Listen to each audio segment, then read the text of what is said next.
Hey guys, welcome to Year 9 Chemistry, or Disappear Little Dots. What we're going to talk today about is the structure of the atom.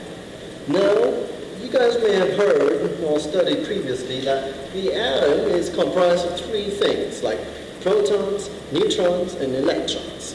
Right, the protons and neutrons, they form that condense and combine to form the nucleus, right at the center. Like they're packed, super packed, squeezed up like a can of sardines, or sardines in a can. And that's what they are. And right up there, empty open white space, you got electrons. It's like you standing in the middle of a football field, like right in the center, and like the first electron you see is like way up there in the parking lot, like way out there, like in a stadium that can hold like 100,000 more spectators.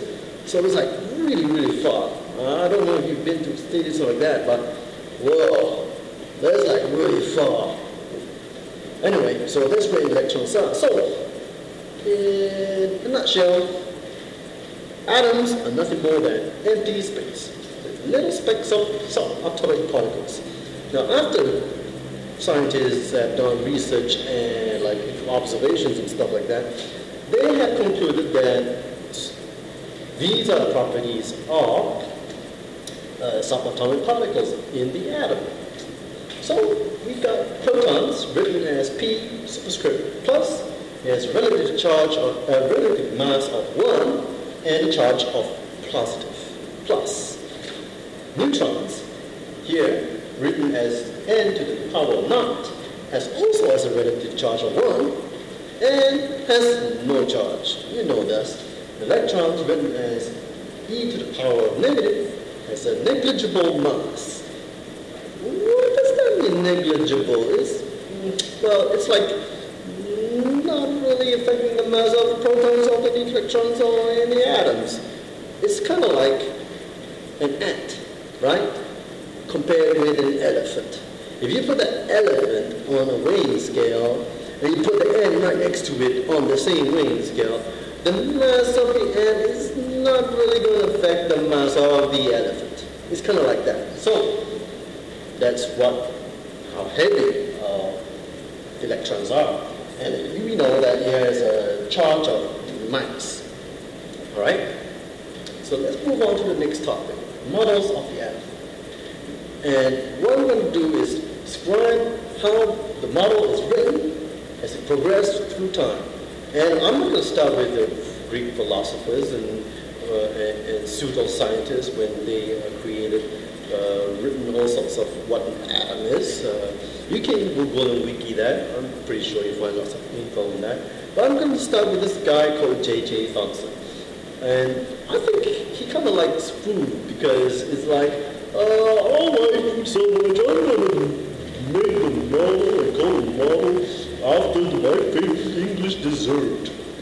Maybe because it's English, he probably will be like, his accent will be like, I like a dessert. It's very good. No, that's my Italian accent. It's like, hello, I'm a Brit, and I love plum puddings. Oh, yes. And so, the plum pudding is nothing but a positively charged matter, filled with dimples of plums, or electrons. Well, it's kind of like, yeah, so the plum pudding is made basically of positively charged matter with pimples of electrons. Then his student, like Rutherford, came by and made another experiment, and this is like a very important experiment. So you can like pause this video, open another YouTube tab, and like Google or YouTube gold foil experiment, and you'll see like tons of information out there. And basically, what the gold foil experiment is that Rutherford is bombarding particles through a very thin gold foil and having a detector at the other end to detect if the particles are hitting the detector or not. So there he goes. He shoots and particles through the gold foil, and it's like sometimes, most of the time, the particles will go through and hit the detector on the other end, but sometimes it will hit something and that particle will bounce back. What could that be? So they talked about it. They probably wrote really slow snail mail, not email, because they didn't have that back then. They wrote really long mail, like lick the envelope, and they're like, no, I'm gonna mail this out. And what will my friends say in some other parts of Europe, I guess. Anyway, Paul came along. I forgot his nationality. I think he's Scandinavian or something. Anyway, or Danish. Anyway, he came along and he said like, wow, this is what an atom really is. It's like protons, stuck in the center, really small, and like out there in the vast open space are the electrons. You see what I mean? So that's why when you shoot particles through it, like most of it goes to the detector, and like some of them will bounce back because some of them happen to hit the proton. But then another guy came along named Chadwick, and he said, I was like, like when I make the measurements of like helium, it's like I can only define like 2 protons, alright? But the mass is like 4. Well, what about the other 2? Well, I don't know who really did that, but I'm just making it up. So he's like came along and said, okay, but you know, there's like neutrons in this bajizzy. You know, it's like, what? Everyone's like, neutrons? Like, but what's the charge? It's like, nada, no charge, man. It's like free stuff. What? Anyway, after like a lot more mailing and licking envelopes and stuff, and they decided that the updated Bohr model would be protons, neutrons, and electrons. This is the Bohr model that we use today. Now, it's not exactly the best model out there, but it is pretty good for most intensive purposes, especially what we do in the classroom.